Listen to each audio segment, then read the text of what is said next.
At this time, I'd like to introduce the chairman of our board, Mark Fizzackerly, and he'd like to share a few comments with you about this day. Good morning to all of you. On behalf of the Great Lakes Naval Memorial Museum and the Alvin Jacobson family, we welcome all of you to Muskegon. The board of directors and the associates of this museum are honored to host this solemn event, as this ceremony is a perfect example of our highest purpose. And I'm gratified that 66 years after the loss of the Flyer, so many of you were willing to come together from so many parts of the country to remember the sacrifice of the USS Flier crew.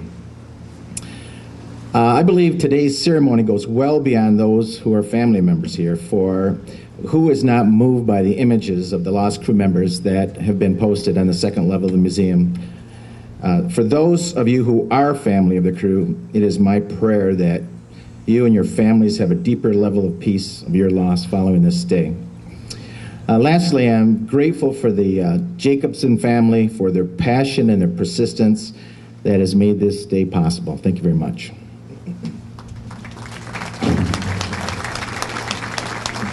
Thank you, Mark.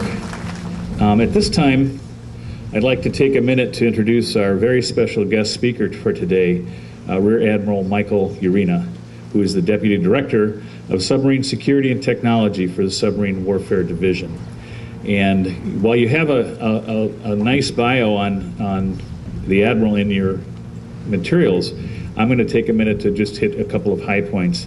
After graduating from the United States Naval Academy, Admiral Urena reported to sub school and then on to the USS Sturgeon, where he completed his submarine warfare and nuclear engineering qualifications. He then reported to Commander Submarine Squadron 18 as Submarine Performance Monitoring Team Leader. After transitioning to the Naval Reserve, Admiral Urena has continued to work with submarines in a number of high-level roles, including a tour as Vice Commander, Submarine Force. He's highly decorated, and if I took time to read all of his medals and awards, we'd never get to his speech, or we'd be here till late in the afternoon. So you'll have to read that on your own, and it's in the bio. So with that, please help me in welcoming Admiral Michael Urena. Shipmates, friends, guests, and families of the USS Flier, good morning. It's my distinct honor and privilege to be with you here today at this ceremony. Together with Force Master Chief Saunders, we represent the more than 19,000 sailors who serve in the submarine force today. And we bring a message of sincere thanks and gratitude on this occasion so that we can remember, reflect, and pay tribute to the men who served heroically on USS Flier at a time when, lo, the entire world was at war. We're also here to pay homage to those who paid the ultimate sacrifice, and most importantly, to their families and to the shipmates who survived them. While remembering the loss of loved ones necessarily involves an element of solemnity, after all, we are only human, may we find solace in recalling how the Flyer crew stands as a shining example of honor to guide us today and the years ahead.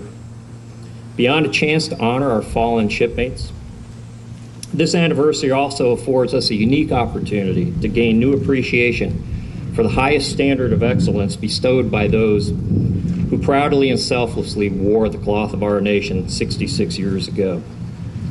So as we honor the crew and family of the USS Flier, I'd like to call your attention to just 3 points. First is our sense of connection.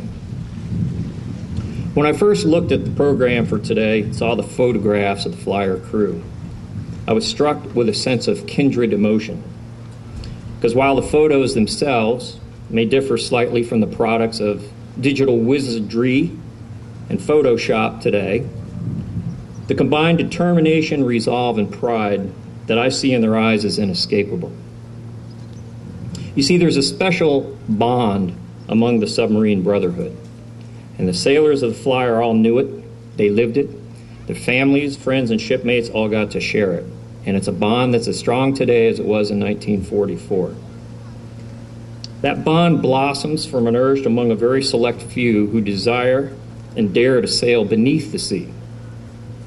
Now, naval trends come and go. 100 years ago, battleships and dreadnoughts were all the rage. Mammoth warships with gun barrels that could fill a rail car were thought to be the greatest development that would change naval warfare forever.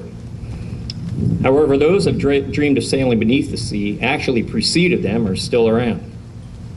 So while it was 1900 that the U.S. Navy first acquired a submarine, history tells us that proposals for submarines go back to the 1500s. And the first submarine was actually constructed probably in the 1700s. We now know that Thomas Jefferson had great hopes for submarine technology. In a letter in 1807, he said, and I quote, talking about torpedoes, "I have ever looked to the submarine boat as most to be depended on for attaching torpedoes." We used submarines in the War of 1812 and, of course, Civil War. But it wasn't until the following century that technology advancements allowed the true dream and vision of the submarine to take shape. Yet whether operated during the early designs of inventors or during the full developed, as in the years of the submarine crew for the Flyer, crews were always comprised of volunteers who were elite and a closely knit group. And they shared an unusually strong sense of the second element I want to highlight, and that's courage. The sea is unforgiving. Its mighty power increases with its depth, yet not everybody had an appreciation for that right away. Back in 1905, historians tell us that the naval hierarchy at the time considered submarine duty neither unusual nor dangerous. And in fact, it was officially considered shore duty. Therefore, submariners received 25% less pay than their surface counterparts. But that would soon change, because in that year, President Teddy Roosevelt was the first president to go aboard a submarine. And he rode on the USS Plunger, which was our second submarine, SS-2. And he took a dive in Long Island Sound in March of that year. And his trip opened his eyes and convinced him that the discrimination in pay was all wrong. In fact, we had it backwards. He found submarine duty both unusual and hazardous, and remarked, and I quote, "Submariners have to be trained to the highest possible standards, as well as to show iron nerve in order to be of any use in their positions." So by executive order, he directed that submarine service be on the same footing as surface ships, and that enlisted men who were qualified in submarines would be paid an additional $10 a month and paid $1 for every day that they were at sea submerged underway. So it was President Roosevelt's declaration for the iron nerve that was so foretelling.